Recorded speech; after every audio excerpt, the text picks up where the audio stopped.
friends. Welcome to the Creative Impact Podcast. I'm your host, Rachel Caldwell, and I'm so happy you're here. Each episode, I take some time to chat with fellow artists about life, faith, and the impact of the arts. I'm so excited you're here today, and I can't wait to introduce you to Frank Rodriguez, who is an experienced musician and guitar teacher, as well as the developer of Villela Guitars. Frank and I talk about how he first got into playing guitar, encouraged by the priest at his church. He then went on to study music and guitar at the High School of Performing and Visual Arts in Houston, Texas. He shares about his experiences playing at local clubs and shows, and eventually moving to LA, where he worked and toured as a guitarist for various artists and musicians, and even worked as a musical director. He's worked with some of the best musicians in the country and performed in prestigious venues, from the Greek Theater to Madison Square Garden. Frank eventually returned to his hometown of Houston and began teaching at his alma mater. He also has teaching experience at San Jacinto College, as well as an international high school in his community. In 2012, he began teaching a guitar class for an inpatient drug rehab program for Memorial Hermann Hospital. Currently, Frank is working on making and marketing his own line of instruments that I mentioned at the beginning, called Villela Guitars. Here's a clip of Frank playing one of his original guitars.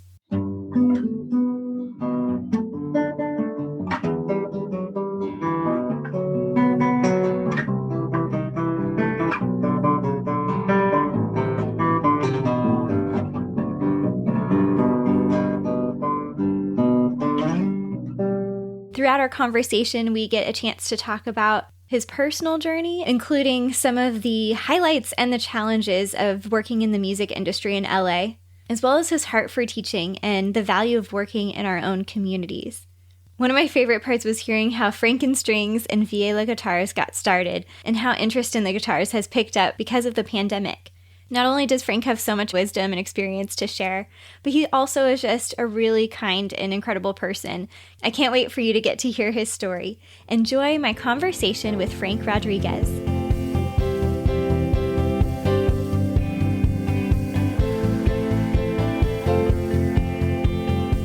Welcome to the podcast. So Thank you so excited much. to have you. Thanks for having me here. I was really excited about it for sure. Yeah.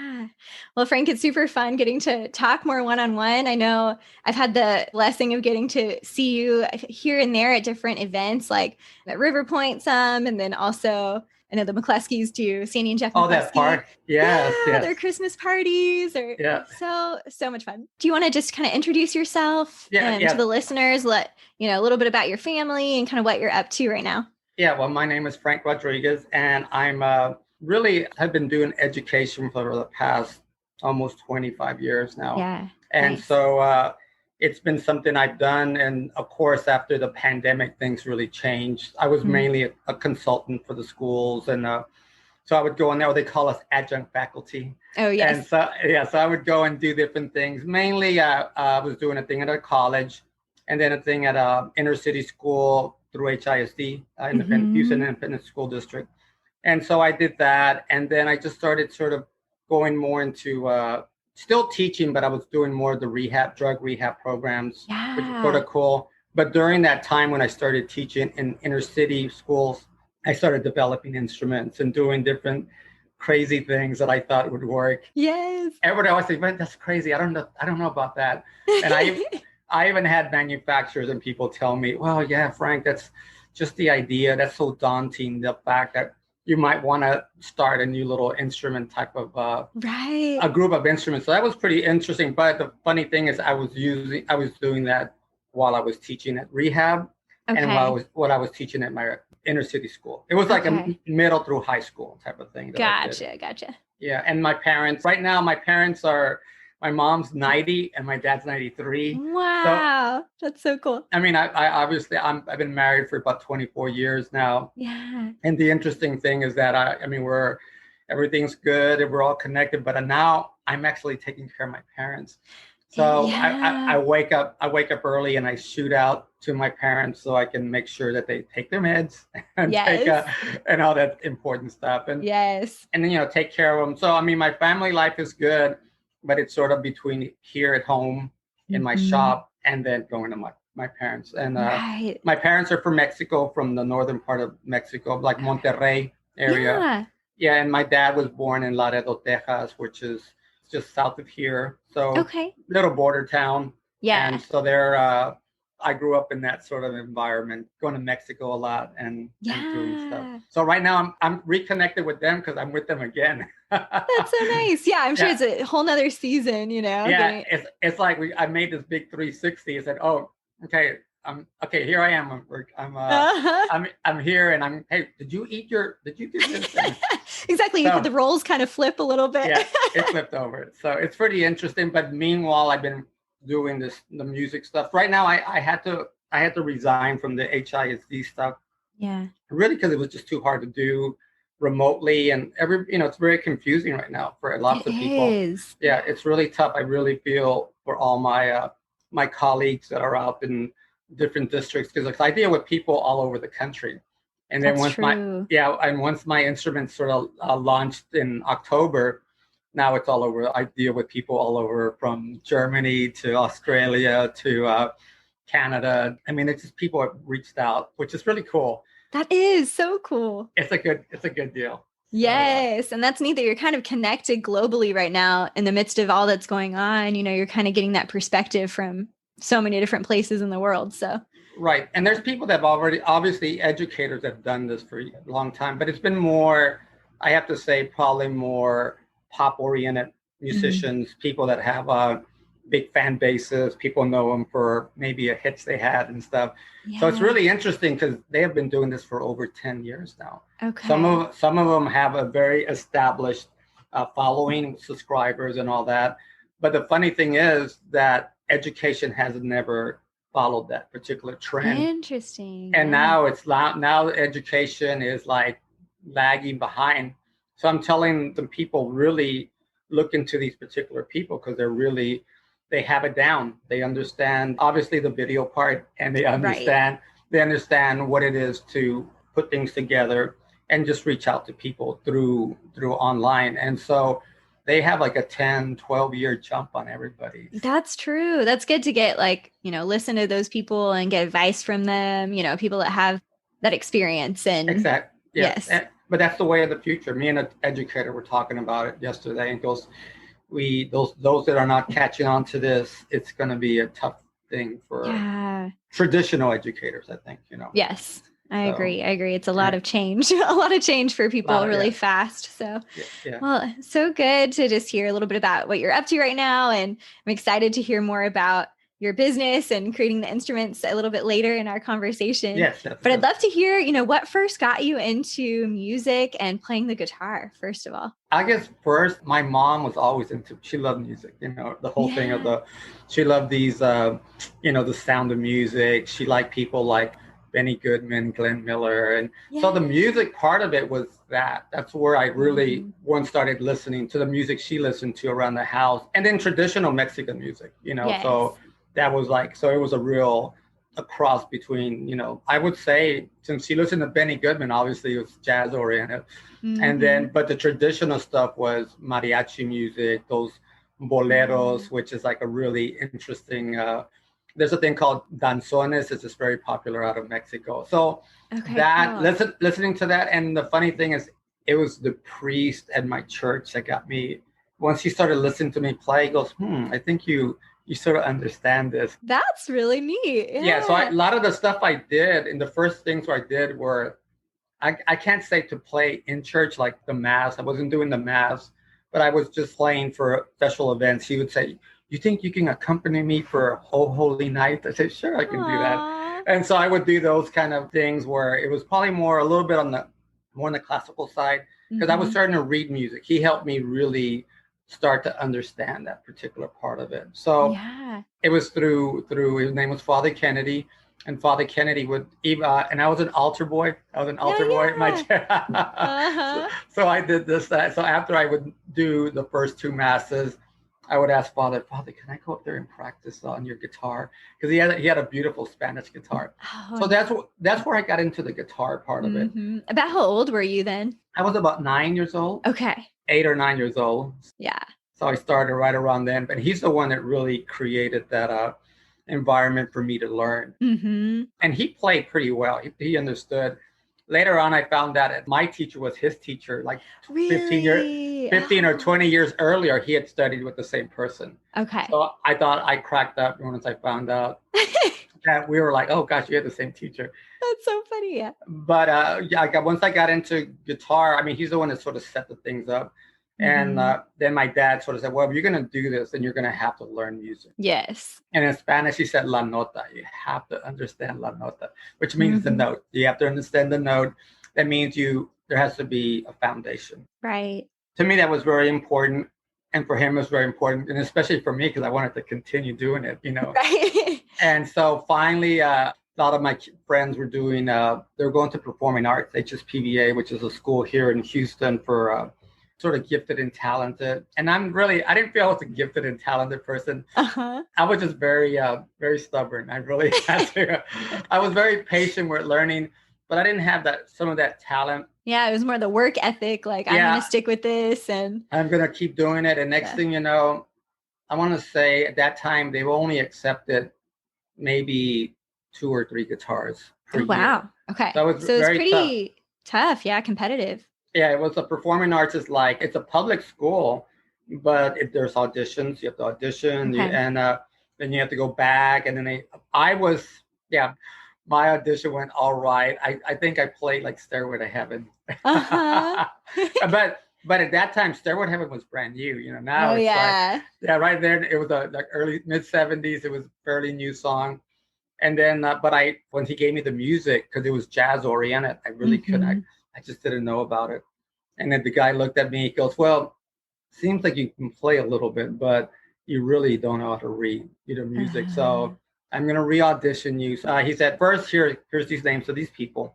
Let's go and get some lessons from, and let's re-audition. So I re-auditioned like almost 4 months later. Gotcha. And then I went ahead and studied hard, practiced in the Houston heat in the garage on the back of my house. Oh man, that Houston heat is no joke. Yeah. So I was in this Houston humidity in the back, but I wanted to learn it so much. So I would take trumpet books, all kind of books, music or piano books and whatever. And I was learning. I had a good teacher. Then I went back to re-audition about 3 months later. He goes, listen to it. Okay, play this for me. He goes, okay, well, you're still not reading that good, but it's a little better. So I'm gonna accept you. So I'm gonna accept you, but it'll be a trial basis. So I got accepted on a trial basis, and next thing I know, he said, we're just gonna have to review you every 2 or 3 months. I have to go through a review. Wow. And so that kept me going. That really put me on puts the fire into you, kind of like. It had to be something that I was held accountable for learning all these things. And at that time, I had to keep 2 teachers. One was a jazz teacher, and one was a classical teacher. Okay. So that's the only way I was allowed to stay in school. Gotcha. And then, so finally, at the end, I was sort of I could read pretty well. I was reading well. And in those days, we're talking about mid-70s, early 70s to mid-70s, people would hire local musicians to work with artists. So if, say, like Sonny and Cher came to the rodeo to do a performance, they would hire musicians, and they would come in with the rhythm section, they would come in with their musical director. Okay. And they would hire drummers, guitarists, bass players. Cool. And the circus did that, Ice Capades did that, rodeo did that. So like what it is now, like when you hear all these things at the rodeo where all these, Rascal Flack and all these artists come in to do their performances and they bring in their band. That's not the way it was in the 70s, 60s and 70s. It wasn't that way. So but they started hiring kids from the school too. Oh, that's such a cool opportunity. Yeah. So because we already knew a little bit of the hips, the little sounds. We had our wow pedals, or we had we had effects. So we had little things that we did. So fun. Then. So I got to do some shows. I didn't do the rodeo. Another friend of mine did the rodeo and stuff like that. But I would do like shows at the Celebrity Theater, which is now, I think it's called the Arena Theater. Okay. Here at Houston. And so I played with like people like Terry Mason. I did a thing with Bob Hope when Bob Hope was doing his 75. He turned 75 years old. Okay. So Yeah. they needed a guitarist for about 2 or 3 weeks.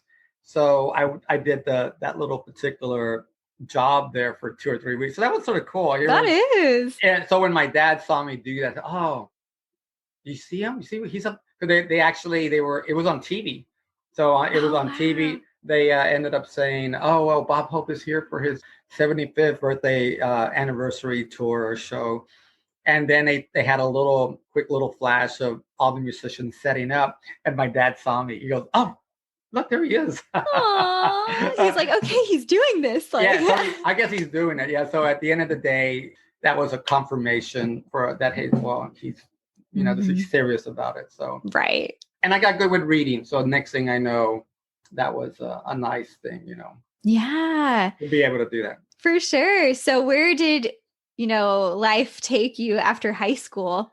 After high school, I did get a little, I got a scholarship for Alma Community College, which is just it's close to here, to Houston. And I only got like an associate's, so I didn't really, but I was just realizing, I wasn't going to do that. I was just going to sort of play and study with that classical teacher that I was working with. And he was great. He was a great kooky old guy.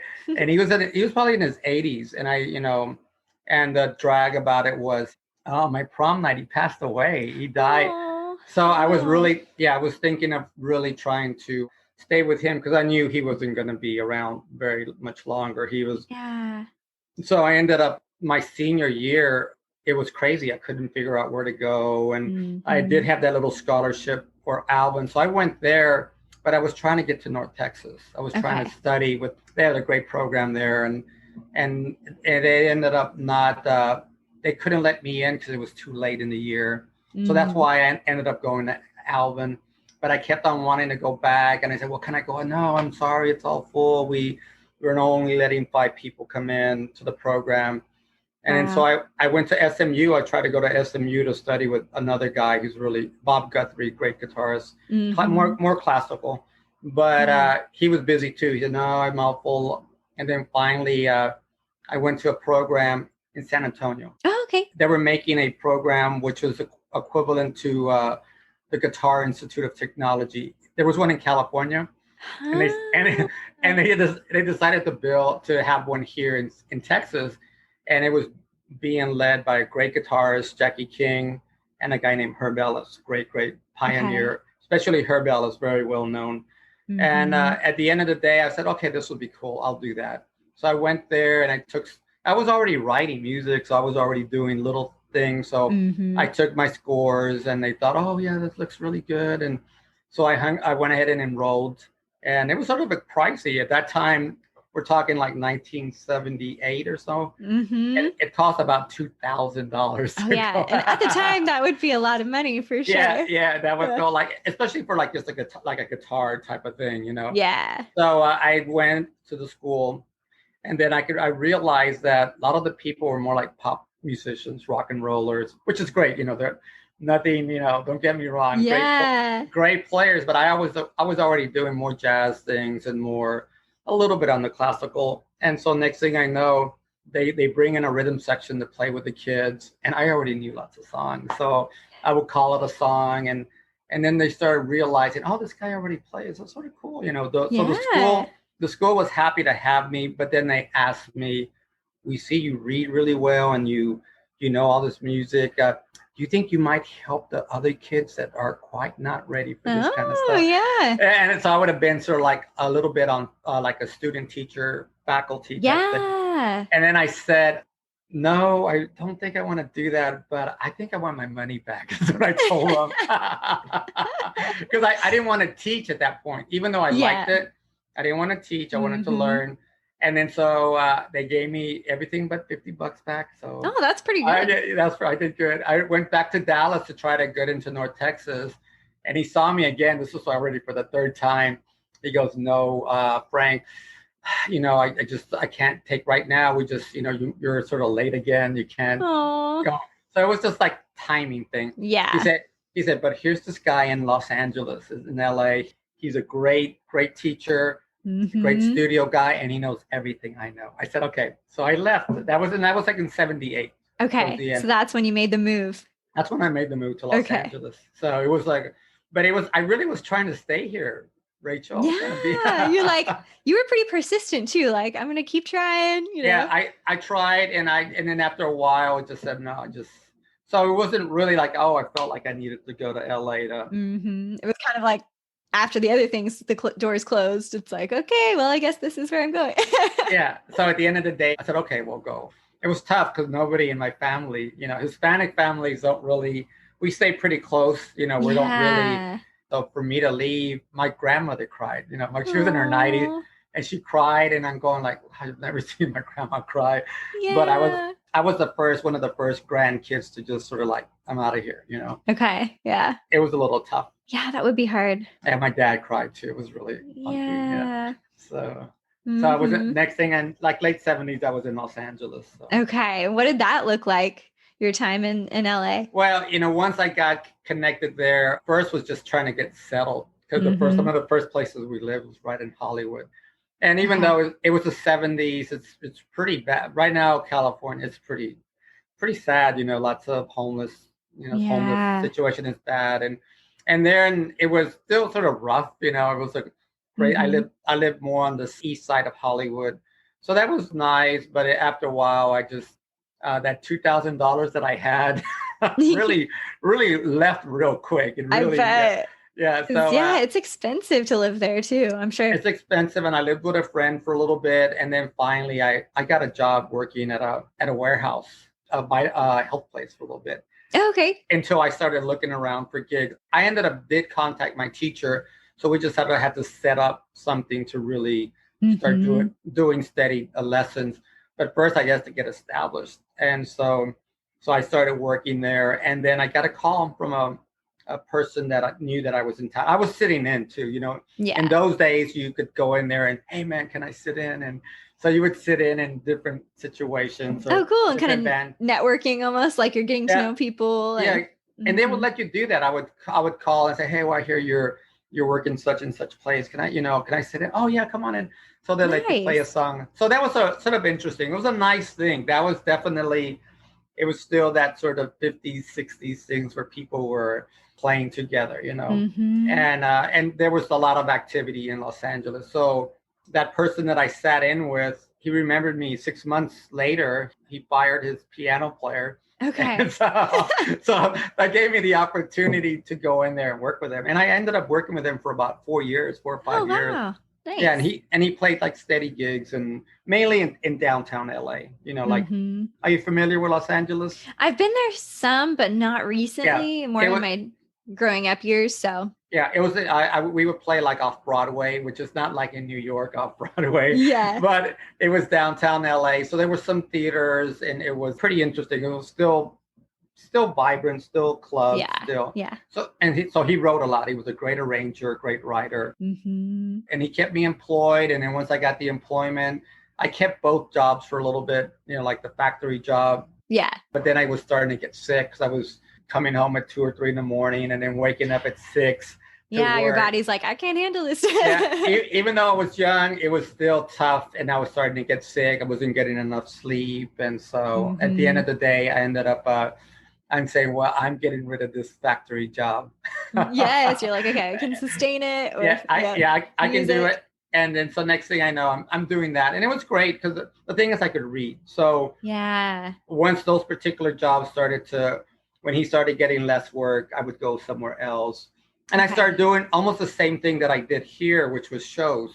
I would do like in LA, there's a thing called cabaret. I know in Texas, cabaret is a total different thing. Okay, yeah. Yeah. And in Los Angeles, San Francisco, New York, Chicago, cabaret is where you back up artists that are doing standard music, standard repertoire. Okay. From Gershwin to all, any standard kind of music, Victor Young, you're doing music by, occasionally you do a Beatles song, that kind of thing. Yeah. But basically these particular clubs would hire musicians to back up their artists. Okay. Or there would be a director, and a director would hire musicians to back up his artists or whatever. So I did a lot of that. I did tons of that. Lots of And it was sort of more like demo. It still wasn't the primo work. It wasn't like working for like doing the, dates for like people like Lionel Richie, or I wasn't, but the funny thing is that all those groups of people, when they weren't working with Lionel Richie or weren't working with Donna Summers, they were working with us. Oh, cool. Yeah. It's really funny because it was just like, it's sort of a fine line of who does some particular gigs. Interesting. Yeah. And then there's that other fine line of who does the recordings. Okay. Yes. But, and all of those guys are great. It's just the fact you're at the right place at the right time. And somebody, so it's connections very, and who you know kind of thing. Yeah. And so, and it ended up, I worked for people like Johnny Ray, who was like a big artist back in the 50s. I did a thing for Mamie Van Doren, which I just found online recently. Oh, cool. Something we did in the early 80s. And sure, and she was a big, like more like a B actress, but she was part. So I just did work for people like that, comedians that would come into town. So it was like just a mixture of a lot of work, but it was the same thing. It was like, you come in, hardly any rehearsal, and it'll say, hey, I got this thing going. Can you come and do it? I said, yeah.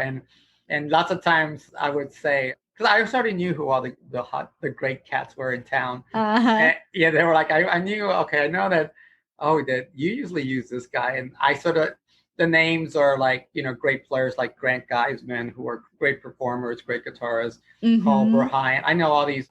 And then I would ask this director, this is pretty interesting. And it's a very last minute call. I don't mind the call. I love it that you're calling me to do this, but who couldn't do it? who said no? And then I got to do it. Yeah. Who said no? It says, they said, and one thing, it was Phil Upchurch couldn't do it. Phil Upchurch was doing it. And Phil Upchurch did all this stuff for Motown. Oh, wow. He was this guitarist that would work for people like George Benson. George Benson would hire. So all of a sudden, it's okay, but that was cool. That's cool. So I'm subbing for Phil Upchurch. But it was that kind of thing where it is pretty intense. You really got to be ready. And sounds it's a lot pretty competitive, Oh, it is. Everyone's kind of trying to get in for same jobs, so. And it's, the only thing then at that time, people were still making money doing demos. So people could actually go in there and do, like you say, I remember getting these calls. Oh, well, I got this great song, and a friend of mine, it's the gardener for Michael Jackson. And I'm going to give it to him, and he's going to try to give it to Michael. Nice. I go, whoa. They would basically be called, like just demo tapes for music, for songs. Yeah. So I did tons of that. It was that's so fun. Yeah, it was really cool. It was really interesting, and it was just great practice, great practice to do that, And any challenges that you feel like were part of the music industry, during your time in LA? Oh yeah. 80s it's sort of funny. I look back at it, and 80s was very that's probably like 60s, as far as the drugs, the amount of drugs. I mean, there's still lots of drugs now too, but I think you have a bigger group of artists that are more aware of those things. And if you have a good management, then they can sort of steer you away, or if you have a good group of, I think there's a good group of artists and musicians that say, no, man, this got to stay straight. You got to, and I think in the 80s, everybody was doing stuff. Okay. Sort of like the 60s, everybody was, everybody. And the funny thing, I lived there in the 80s, and I did all these different gigs. I would work at places like Gazzari's, the Troubadour in LA. Okay. And so they're really known for the rock, the really heavy metal, especially Gazzari's. Gazzari's was that's where people like Van Halen played and stuff like that. Yeah. But I did showcase stuff there for different artists.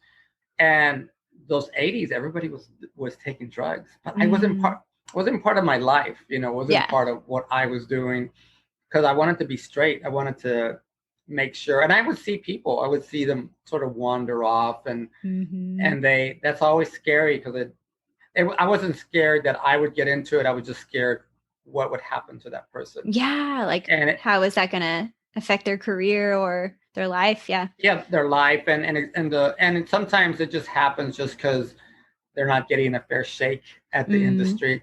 And that was a real sad part of it. I would see particular artists that would almost, just crumble and just give in to things, and which is sad because they felt, they had to do this to do something else. At the end of the day, I stayed clear from it, but then I did end up becoming a musical director for an artist. And for her, I got called mainly as a rhythm guitarist. That's what happened. And then all of a sudden she fired her whole band the following year. And then they asked me, do you think you can lead the band? And I go, yeah, I can. Can you write music? I said, yeah, I can write music. Oh, yeah. and even though I didn't write all the time, I said yes, because you never say no. I said, yeah, no. To those opportunities, Yeah. So I said, no, yeah, I can write. I've been doing it all my life type of thing. And so I became her musical director. And this was in the 80s, sort of in the middle of the 80s. And she was just involved in other stuff, Okay. And I think at the end of the day, I feel bad because she was my boss. This person was my boss.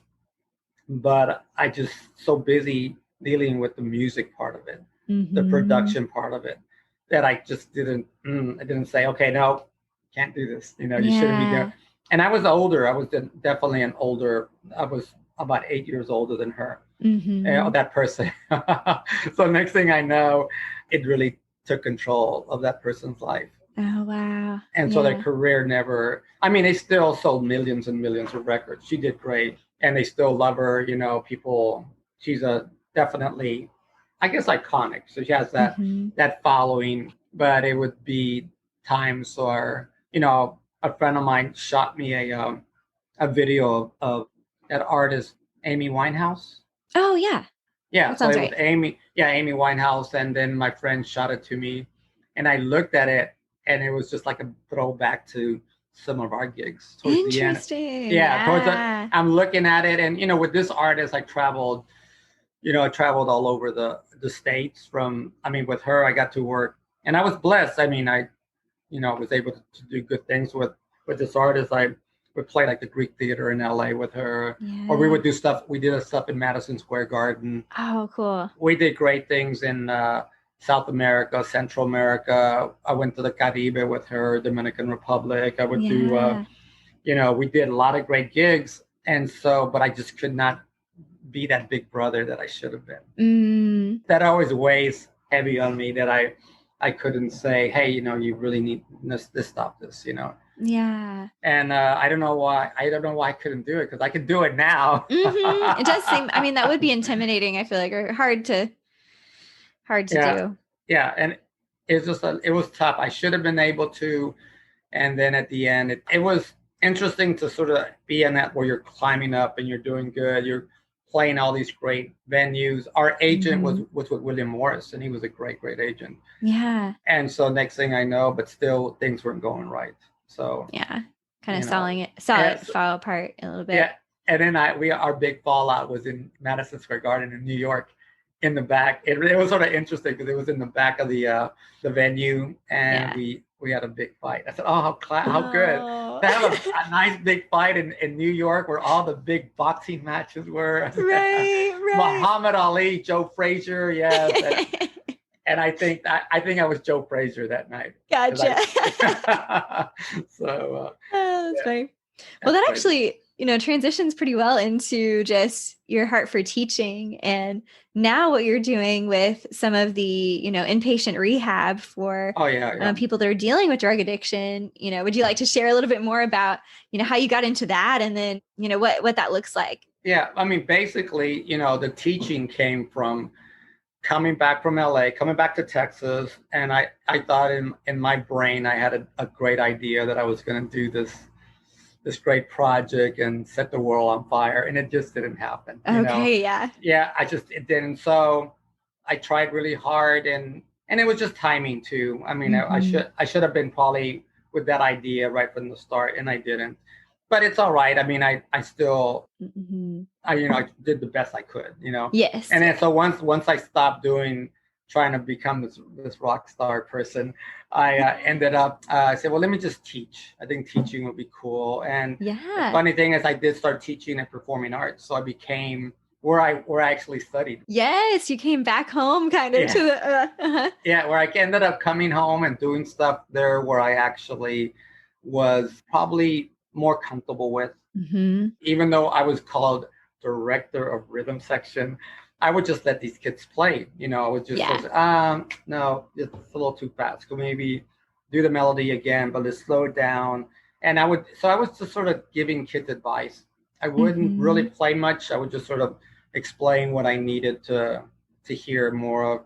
The time I was there was like in 94. Okay. So I came back from Los Angeles right around 91, 92. Mm-hmm. So I just started jobbing a little bit. I did a little Tex-Mex gig for a little bit, but I didn't really, even though I loved her, she was a great artist. My heart wasn't there. Yeah. I understood the style and I already had done it, but it was just something that sort of carried me over to other stuff. So once I stopped doing all the touring type of stuff in 94, that's when I started teaching. And I went back to my school, and I was directing mainly these already talented kids. So at the time I was there, I think like 2 years later, Beyonce was there, Destiny's Child was there. Wow. People like Blue October, great jazz pianist Jason Moran was at the school, Robert Glasper, Mike Modena. Wow. It's been pretty incredible, all the people that have come through that school. That school has applied a lot of people, and it still does. There's still people that go out of there. But they were my students. There were some of them were like, I have at least a handful of Grammy winners, which is sort of interesting. That's so cool. Yeah, that's fun. Like, I'm sure fun to see, just them living life and, these great things. And I'll see them because I still go to LA a lot. I'll be there in a few weeks. And the funny thing is that I'll see them out there. How you doing? And so that was part of my education. But I didn't feel I was really like teaching them guitar, or I was teaching them. I wasn't doing the real deal. And then they called me to do a thing in Pasadena at the San Jacinto College. Yeah. Central Campus, which has a really good program. Mainly, it has a real strong audio program. And so next thing I know, I'm doing a college class. So I have a small studio there, and then I'm teaching a big guitar class. So now I'm feeling a little more like I'm teaching people. I'm explaining what I did and how I do this. More the fundamentals. The basics and all that good stuff. And next thing I know, assistant principal that was at Performing Arts got his own school. Okay. It was at Sharpstown. It was inner city Sharpstown. It's sort of unfortunately a bad reputation, but we were there on the main campus, and he was starting a magnet school. Okay. It was going to be an international studies school. Cool. And he knew I played a little funny instrument, a thing called a charango, which is here. I don't know if you can see it. So it's a little, it's a strange little instrument, but so it has definitely a different sound. And and since he was doing international studies, he wanted me I want you to teach that. I said, oh, shoot. Okay, I'll do it. So and it brought me into my neighborhood, actually. Oh, wow. So it brought me into my neighborhood, and that's where it was blocks from my house. To me, that's a really cool feeling that I'm in my house, and then I'll see my kids at the store, at the HSPVA. Yeah, really a part of the community. Yeah. So that was all. I love that part of it, and so I was learning to teach that, and we were basically on that campus. And then finally, once they started getting like the juniors in and the sophomores in, then we had to move to the middle school campus, which was still not too far away, but it then became more of a guitar program. Yeah. So I started, because nobody wanted to play this little instrument. They were just like, everybody wanted to play guitar, Yeah. So everybody wants to rock out. The funny thing is that I ended up using the charango a little bit, but just started focusing more on guitar. Once I started that guitar program, that's where everything sort of said, oh, okay, this feels good, Nice. Kind of getting in the your sweet spot. Yeah. So something that I sort of felt like I could do this, I could help out. Father Kennedy helped me out, so now I'm sort of giving it back, And then I started working there. It's all inner city, and it's all pretty tough, with the kids. The stories are like incredible, And so and then the irony is that then my young son got involved in drugs, and so that's where the addiction. That's where I started going into those programs, but I wasn't planning to. Yeah. I think anything that I've done, I didn't really plan any of it. It just sort of started. It just sort of happened. Isn't that so true, though? Yeah. I mean, even like stuff at the schools when they asked me to teach at performing arts, I didn't go. I went there just to see if I can pick up some private students. Mm-hmm. And oh, I got this class you can teach. And I said, okay. The same thing at the college. I said, oh, well, so-and-so left. Are you interested? Yeah, just like came to you almost. Yeah. Yeah. So I will let things like that happen. And so things like that. And I just would sort of like get into it and make it work, you know? And next thing I know, as my son's getting involved and stuff, he goes into like an inpatient program. Okay. And so I ended up having to be, really involved, trying to see what's the deal, what's wrong, and how did I mess you up, kid? Oh, yeah. It was really tough, and it's my stepson. He was my baby, so he was like maybe 16 at the time, 17. Yeah. And then next thing I know, one of the directors saw me sitting there waiting for my son to be out of this meeting. And he saw me because I had my boots. I always wear a hat too. I wear this like fedora hat. I wear it. And so I wear this hat. And he goes, "What do you do?" And I said, "Oh, I teach guitar performing arts. I do a thing at a college, and I'm also teach at a inner city school." "Oh, you teach guitar?" He goes, "Yeah, I teach guitar." He goes, "We need a guitar program here." I go, "No." Yeah, I'm not gonna work with a bunch of addicts. I'm sorry, And then next thing I know, my son gets out of the program, and then my older son gets in trouble. So he gets in trouble, and he's looking at a real bad scene. It was bad. Not his fault as far as what he was being charged with, but his fault for being so careless. And so now, almost 5 or 6 months later, I'm at the same place waiting for my son, and that director walks again. It was almost like clockwork. He was like, he sees me, and I'm going. He said, "I was thinking of you the other day," and I'm going, "I was thinking of you too." He said, "You want to do it?" And I said, "Yeah, let's do it." Nice. And so all of a sudden, everything sort of came through that, and I had a friend, a dear friend of mine, who right before I admitted my oldest son into the program had just committed suicide. Oh, wow. And so, and he wasn't involved in drugs, but he was in lots of pain. Yeah. And so the pain part of it, which is really lots of why people do drugs. That makes sense. Yeah. Because you're trying to find something to make you feel better or numb it or whatever. Yeah. And even if it's just emotional pain, but his was a pain because he was a great musician. And his name was Bob Birch, and he worked with Elton John for years. Him and I worked together for years in LA, and he was one of my number one bass players I would use. Yeah. But it's unfortunately about a year or two after he started working with Elton, he got hurt, and he got hit by a truck in Canada. Oh, wow. And so he broke his legs but it really damaged his back. Yeah. It was the back damage that created basically all the problems. And next thing I know, he's just trying to feel better. He's trying not to hurt. And so at the end, I don't think he wasn't an addict because he was a smarter guy than that. He knew to stay away. But at the end of the day, he just couldn't take it anymore. Wow. Couldn't take pain. So the week I admitted my son into the program, he did that. So once I got to hang out with his wife afterwards, I flew up to LA just to talk with her a bit. And she said, "No, Frank," because we were always worried that, he sort of like was retreating from us a bit. Yeah. But it was really the pain. And then so I talked to her about a lot of things, and we ended up, I got a lot of closure out of it.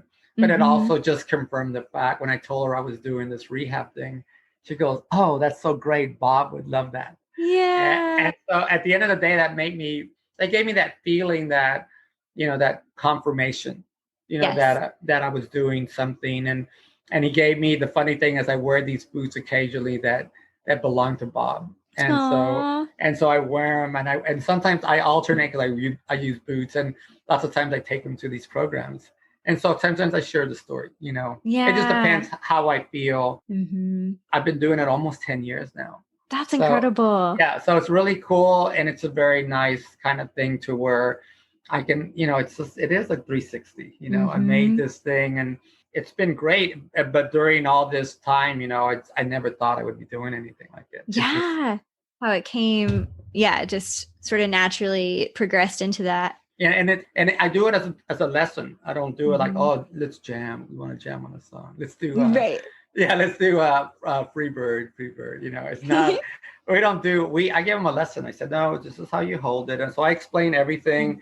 And I'm in the process. I was writing a book earlier about 2 years ago, but I'm Mm-hmm. actually changing the format to sort of work more for those programs. Nice. I got all the fundamentals down. I got all the rudiment stuff.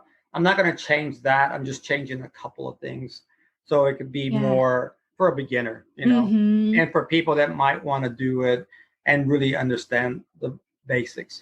That makes sense. Yeah, that's so cool. And, do you have any specific stories or how have you seen, music just impact people's lives, whether in that program or through your teaching at, high school or You know wherever you want to what? go with Well, it? the funny thing is because I'll have these through performing arts. I have these great artists, so Mm-hmm. they're working with people like Danny Elfman or Tim Burton because they're great composers. So I have a couple that are doing that, and I could see little things because now we've reconnected.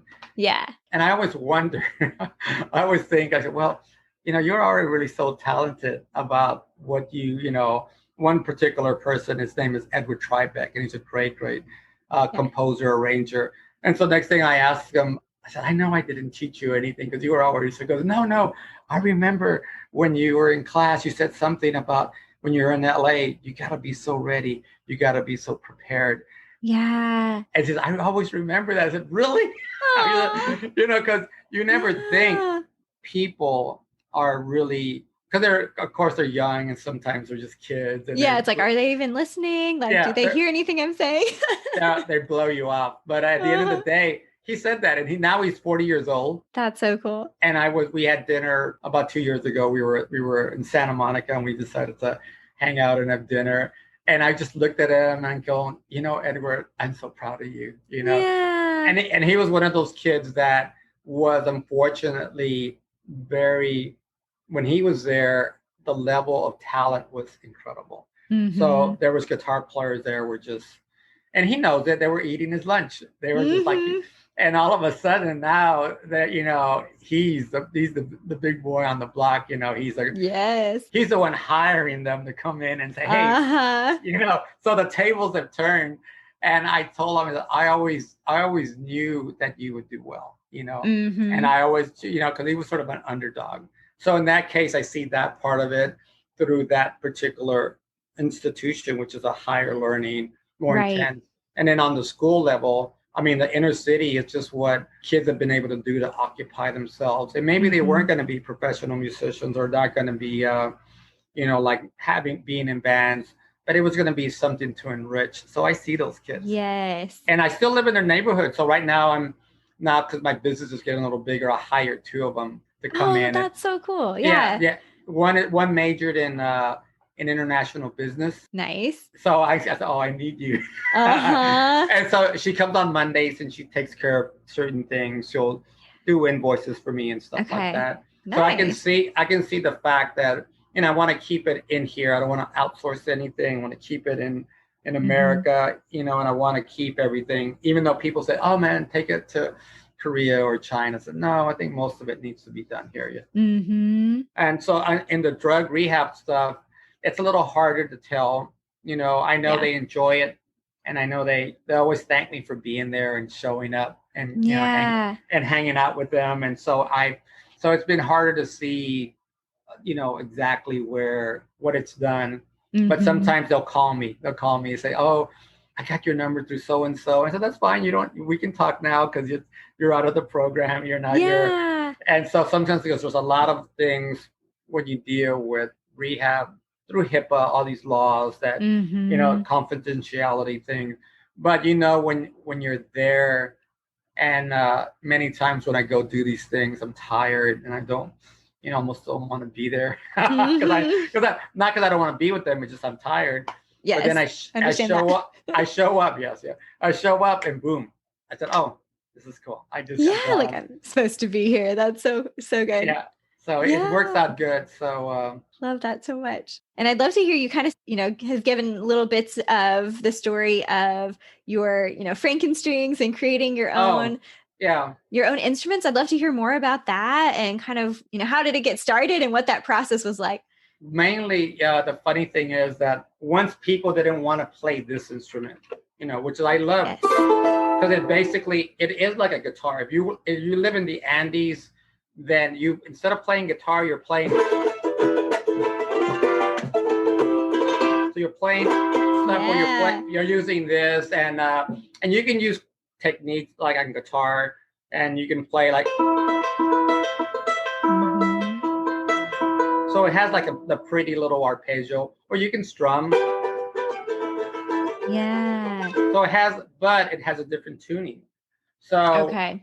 so the kids, it had to become guitar, And so Mm-hmm. the guitar part of it was just because it's more accessible stuff on YouTube. There's guitar, Right. all this Guitar Center stuff, and so I switched to guitar. But then I started with a good group of kids, but then all of a sudden it would get less. Less kids would get involved. Mm-hmm. And sometimes, so there's just less support. Sometimes parents, I don't want you to do that, and Yeah. sometimes these kids have to work. It's That's just true. it's just Help sort of support their crazy. family Help support their family, exactly. Mhm. And then some of the kids, they became fathers really young. I mean, I had a handful and they were like all my really good guitar player kids, and they became dads by the time they were in 10th grade. Oh, wow. Yeah. So that just totally changes the lifestyle and priorities and all that. Yeah. And then it messes up my guitar class. Like, what? Why? Yeah. and so I ended up, so the classes started getting smaller at times, and sometimes it would be good. But then I had a kid that didn't want to do guitar anymore. And he was my spark plug. He was just had an attitude. He was really great attitude, great energy. But next thing I know, he's going like, oh, Mr. And in inner city schools, you're not Mr. Rodriguez, you're a Mr.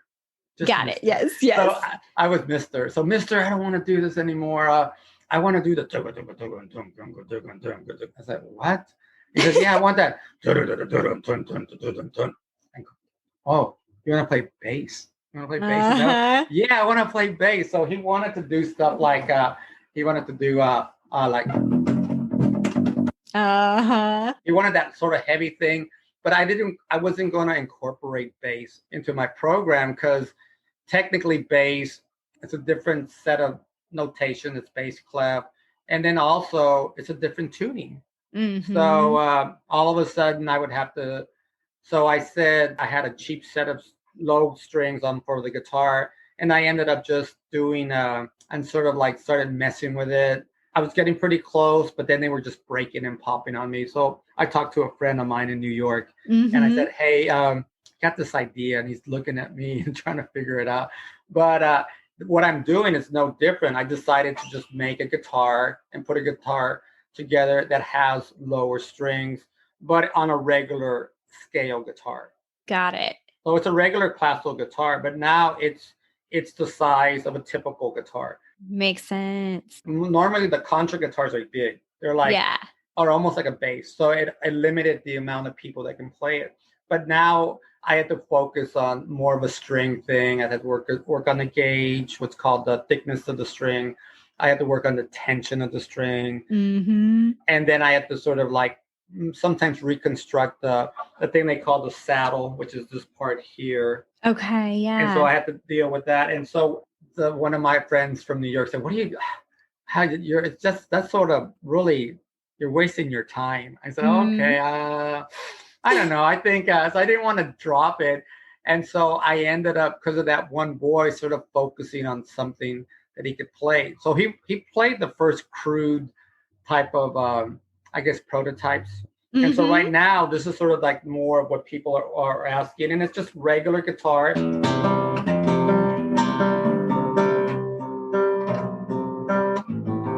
So it has that lowness. Yeah. It's almost like piano, like the left hand of piano. So I always play this song just because the bass notes.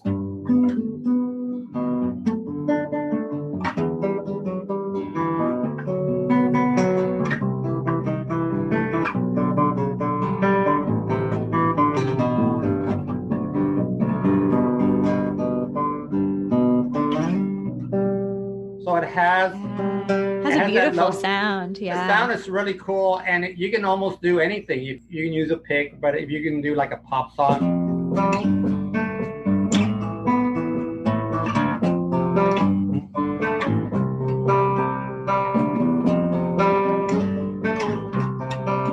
So all of a sudden, the kids started liking it. Yeah. And then I was putting it together, and then it was getting better and better. It's still a little crude on some things. And then a friend of mine saw it, because I would invite my fellow teachers to my house for cookies. I have somebody make guitar cookies for me. Aww. And we just have like punch and Cokes, and it's the end of the year. And then sort of one of my friends came by and says, "What is that? What is that there?" I said, "Oh, it's just something I'm putting together. It's really nothing." He goes, "Oh, if you make that better, I would give you $1,000 for that." Wow, nice. It was that kind of thing. I'm going, "What?" He goes, "Yeah, that's sort of cool, Frank." And so at the end of the day, it started working out. And next thing I know, since I lived in LA, I started talking to my friends. I said, "Hey, how about if I do this? And if I do this, would you be interested in coming and checking it out?" Next thing you know, a great studio friend of mine, Ramon Stagnado, came. I exhibited at one of these big events in Los Angeles, and he came by and he told me, "Well," I asked him, "Can you please, just let me know. Be honest with me. If you don't like it, you tell me." Yeah. And he goes, "Yeah, I'll tell you. If it's no good, I'll tell you it's no good."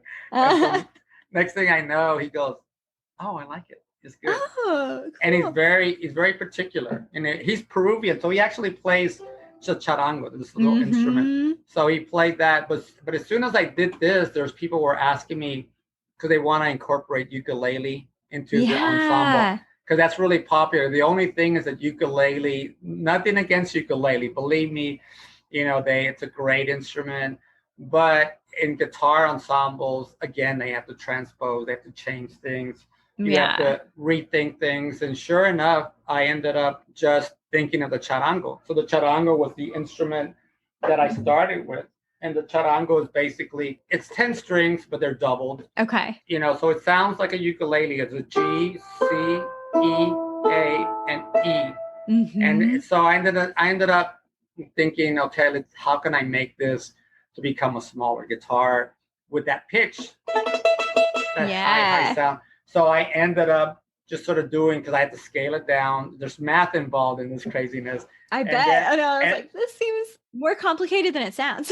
And next thing I know, I ended up doing this one. Ooh. So this is like basically it has 9 strings. Okay. So it has I double the first string, double the second, and I double the third. And then I have a 1 for the 4, 1 for the 5, 1 for the 6.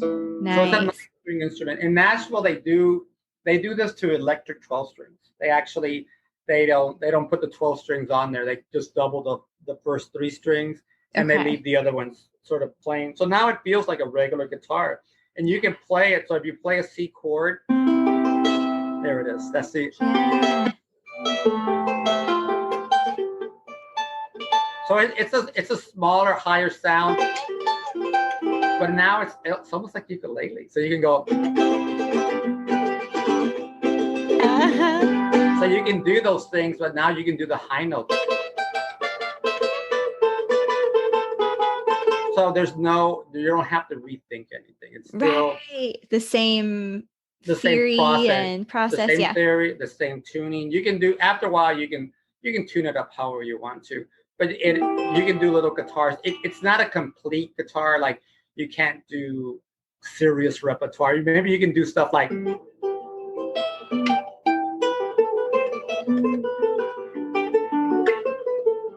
So you can do that kind of stuff, or you can do like a.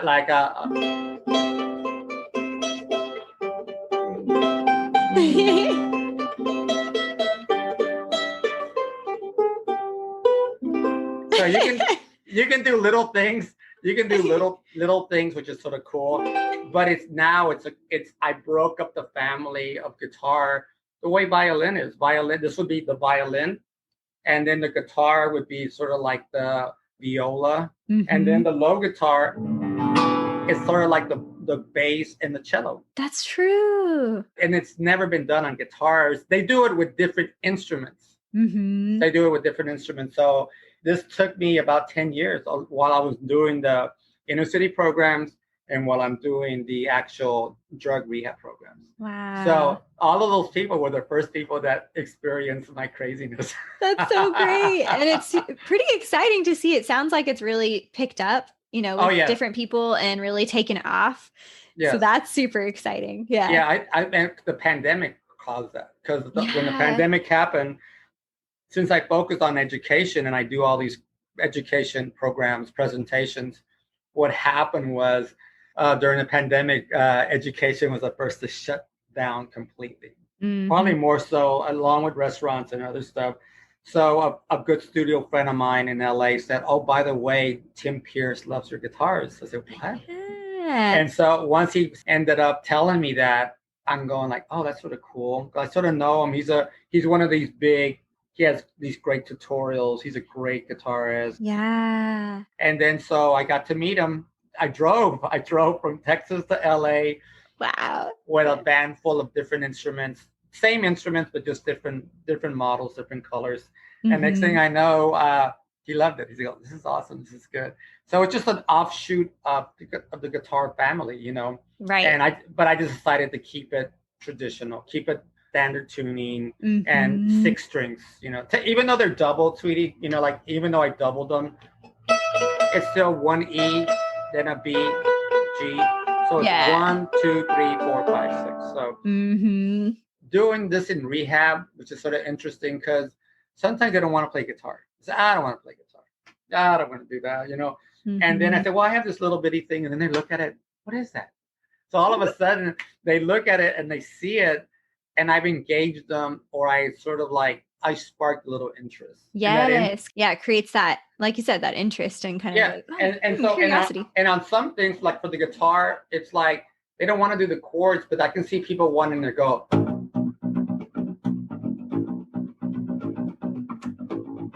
Uh-huh. Oh man, that's cool. How do you do that? Because it's repetitive.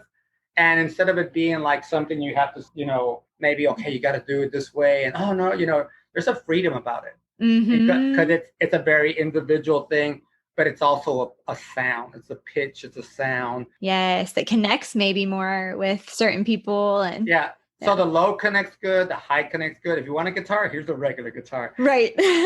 So I felt really blessed that I get, but it just took years. All of it is like bench testing, especially the strings, mm-hmm. the bodies, making sure they can withstand kid abuse. Yeah. And where do you get all the different materials from? Well, the materials, the little instrument is made for me in Bolivia. Okay. At the end of the day, the whole body, it's really one shape. Mm-hmm. It's basically, this is all one piece of wood. And then it's turned over. And then they carve the wood, because this is full of wood. Yeah. So they carve it out. So it's carved out. And then all the wood comes from from the Andes, probably mm-hmm. from Bolivia and Peru. There's a word called naranjillo. And that's really what makes the sound very unique. Okay. And so usually it's also very pretty. There's a really beautiful woodwork. Yeah, pretty design. And then I get them, and then all the strings are made here in America. Okay. So even if they make it out there, at the end of the day, they have to come to my house. Uh-huh. They come to my shop, and next thing you know, I'm the one that sets everything up. And I have another person. I have a satellite shop. They're Pace Guitars out of Houston. But there's certain things that I do to the bridge here, to this little part here, mm-hmm. and that makes everything. But the strings are part of the strings that I designed through. Okay. And at the end of the day, I did even the strap. Everything is sort of unique to the instrument. Mm-hmm. So instrument Bolivia, strings America, United States, New York. Yeah. And then some of the other stuff is parts that I get here. Maybe okay. For some things I get through a shop, which is funny. They're out of Houston. It's called All Parts. Mm-hmm. And they provide me all these things for guitars. They're one of the biggest guitar distributors in the world. Really? Wow. I didn't realize that was in Houston. They're based out of Houston. It was sort of crazy. Yeah. And then on the low guitars, I get a good luthier that makes them, but they make them in small amounts. So I get basically about maybe 50 or 60 per year. So it's not a whole lot. And then I do also sell the strings if people want the strings kind of thing. I mean, it's people can do what they want to. Right now I have a pastor. I mean, because I have studio guys that get them. Yeah. So this little guitar here, my little guitar is actually on one of the new Simpsons episodes. Really? Yeah. So I gotta ask him which episode is it? Yeah, exactly. He probably played like a something real simple or something, maybe like I don't know exactly what he did, but he said, "Oh yeah, Frank, I just used it for this Simpsons episode." I said, "Oh, you gotta let me know." But the funny thing is that it can be used for all kind of stuff, Yeah, you never know what people can use it for. That's so fun. And so I have a pastor that bought the low guitar, the one that's on Tim Pierce's video, and his name is Byron Wilmoth. Okay. Pastor Wilmoth out in Alabama, just south of Mobile, Alabama. So he just received it. He goes, "Oh, I love this. I'm going to use it." And so that's so cool. So it's all the cool. Yeah, it's going to be, obviously it's going to be, probably use it in his church and stuff like that. Right. So, yeah, it's going to be. So, well, I just love what you're doing. I think that's so much fun. And I love the name Frankenstrings. I was kind of like putting different pieces together, Yeah. like Frankenstein, but with the guitars. Yeah, it's cutting up guitars, and the name Villela is my mom's name. Oh, okay. So Villela, I don't know if you can see the. Yes. Can you see the Villela? Yeah, so Villela is basically, that was my mom's maiden name. Okay. I could not trademark Rodriguez. Rodriguez is like so many Rodriguez, there's, and so at the end of the day, it was easy. I was able to keep it. And actually, Villela sounds like the word vihuela. And vihuela is what guitar was. That was the actual initial guitar. So it wasn't really? like you say, oh, well, it's considered a lute, but in Spanish, they were called vihuelas. Okay. So that's a neat play on words. Yeah. Almost. Yeah. So my Italian friends that help me out with strings and stuff, they're going, Villela. I like that. Villela, because it sounds a little Italian, Yeah. But vihuela is Vihuela. Vihuela. Okay. So it's spelled with an H and minus with the double L. So yeah, that makes sense, and I'm glad you pronounced it because I want to make sure I pronounce it right. Yeah, I think it's like a Y. Villela. Villela. Yeah.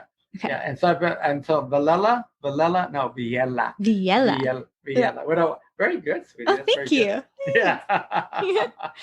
Well, something that I love to ask, every guest that comes on the show is there something on your heart that you want to share with other artists, musicians, dancers, writers, any form of artist? If anything, especially when you're doing art in whatever form, visual or music, or you can't really put all your eggs in one basket. You have to be really open to a lot of stuff, even though it might be in your comfort zone. You might feel like, I don't really want to do that, but you realize that whatever comes your direction, whether you believe it or not, comes to you for a reason.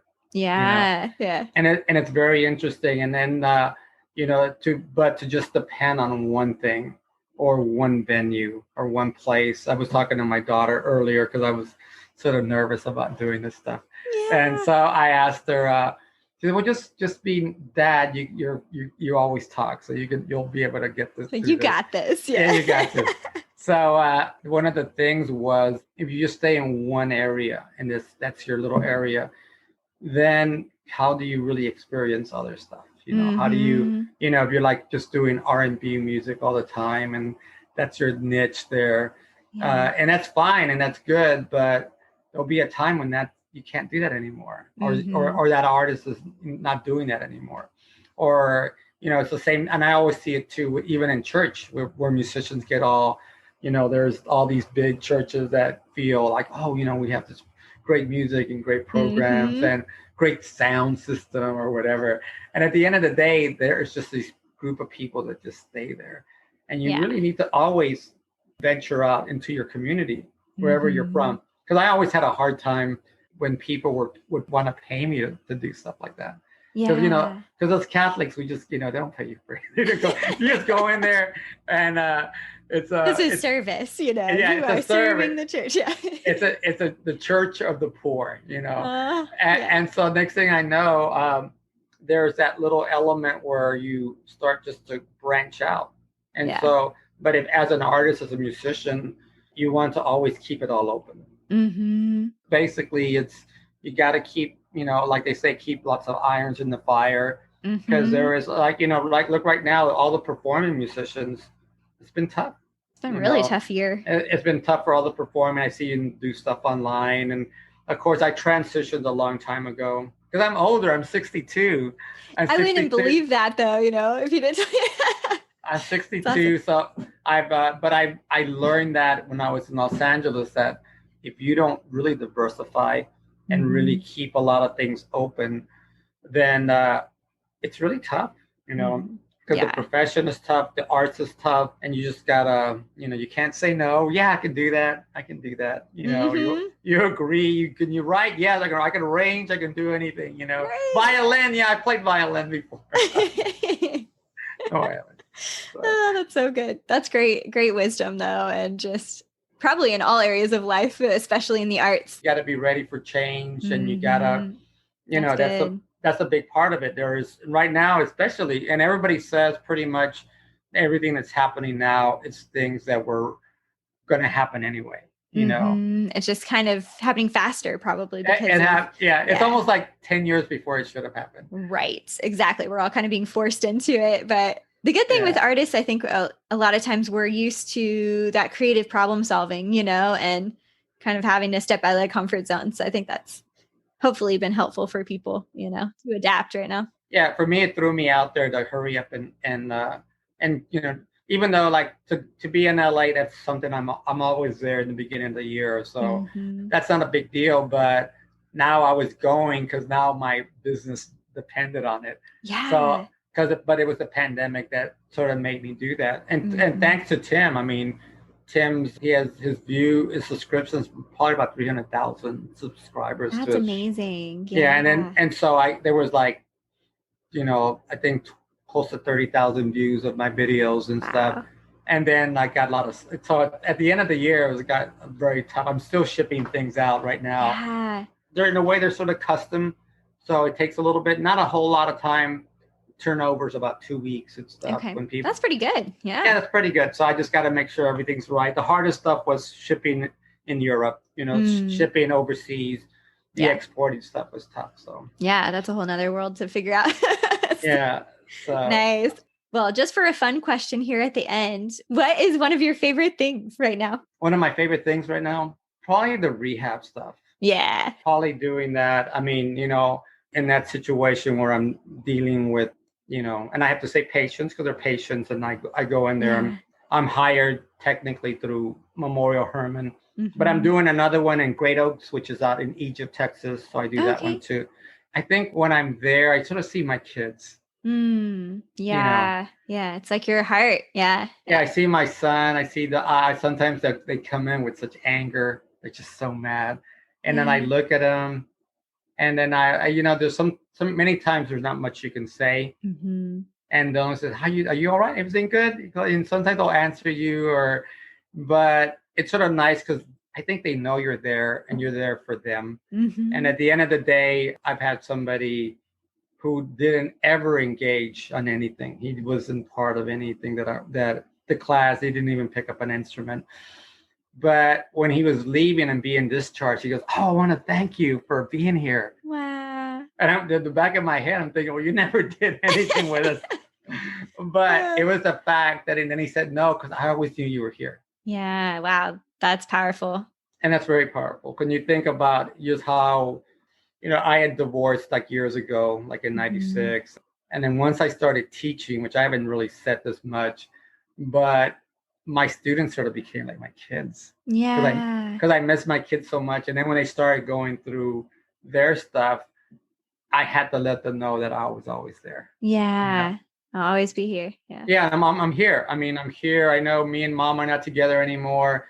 And I said, but I'm here. What do you need? Or that's so powerful. Yeah. And so, and then I'll go. My middle daughter's in Yuma now. She's 31 years old. Yeah. And she's married to a jet pilot. So fun. He's stationed in Yuma, and so I'm gonna go see him. And she says, "Yeah, Dad, can you come by? Can you come a little earlier? Because Teddy's leaving." I said, "I'm there." Yeah, that's awesome. Yes. Yeah, so. Was that a good answer, young lady? Yes, those are some great favorite things. Well, this has been so much fun and so awesome to get to connect with you. And I definitely will link to the website. If you want to share just like the website address real quick so people can, search it, and I'll definitely link too. Yeah, the website is frankenstrings.com. Cool. So that's basically it. And, there's ways to contact me on my website. And there's like a submission thing, but there's my phone number and people can just call me, Yeah. Especially like with artists. I talk to artists all over the country, all over the world now, which is sort of crazy. That is so cool. Yeah. So crazy, but awesome. Yeah. If they have WhatsApp, let me know, because I'll call you through WhatsApp. Nice. And it's sort of cool because it's a big connection. And sometimes with actual musicians and people that are doing production, it's not a huge, it is a big community. A lot of people do it, especially now with the pandemic. And I guess, there's just, everybody's connected now, Yeah, it's really changed. So it's sort of good though, because and people need to talk to me. "Oh yeah, I saw you on that video and you played a piece," they tell me. I said, "Really?" Yeah. Because lots of times people will just ask me to play something and I don't practice it, or I don't. Right, you're just like, "Oh wow." Okay, well, let me see. What can I do here? And it just comes. Yeah. Yeah. But I always like sharing, for sure, So if anybody has any questions or, That sounds good. Yeah, not that I have all the answers, but I might be. At least can listen and talk and share what you know. I'll listen for sure. Well, thank you so much. This has been such a privilege to get to spend this time with you. Oh, thank you, sweetie. Yeah.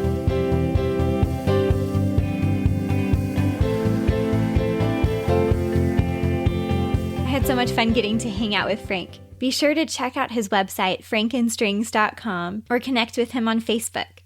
You can find all the links, the full show notes, and additional resources on our website, creativeimpactpodcast.com. Thank you so much for listening to the show. The music for the show is produced by Michael Cash. I'd be so grateful if you'd share the show with a friend, check out our Patreon community, and I'll see you next week.